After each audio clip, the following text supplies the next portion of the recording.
এটা মৌলবাদী সাম্প্ৰদায়িক দল নহয় জানো? তো মই সদায় ভাবি থাকোঁ যে মুছলমান ধৰ্মৰ মানুহ আহি AIDF বনাইছে, এওঁলোকৰ সদায় কেতিয়াবা এছেম্বলিত কাজিয়া হৈ যাব নেকি এনেকৈ ভাবি থাকোঁ। সদায় মই এনেকৈ ভাবি থাকোঁ দেই, বহুত ডাঙৰ কাজিয়া হ'ব নেকি।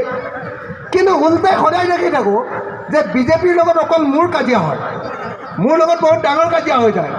কিন্তু AIDF আৰু বিজেপিয়ে ইটোৱে সিটোক পিঠি খজুৱাই থাকে, বুজিছেনে নাই? ইয়াত বিজেপি আৰু AIDF মিলি আছেনে নাই? সঁচাকৈ আছেনে?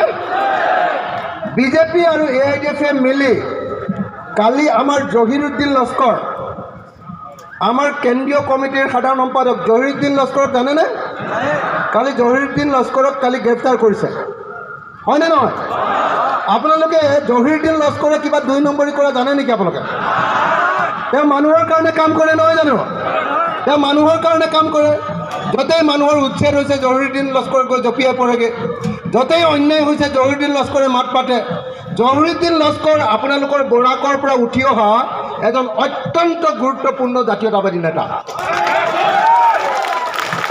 সেই উঠি অহা জহিৰুদ্দিন লস্কৰক কলিতে মাৰি পেলাবৰ কাৰণে হিমন্ত বিশ্ব শৰ্মা, পীযুষ হাজৰিকা আৰু কৰিমুদ্দিন বৰভূঞা এওঁলোকে মিলি জহিৰুদ্দিন লস্কৰক এতিয়া জেল দিব খুজিছে।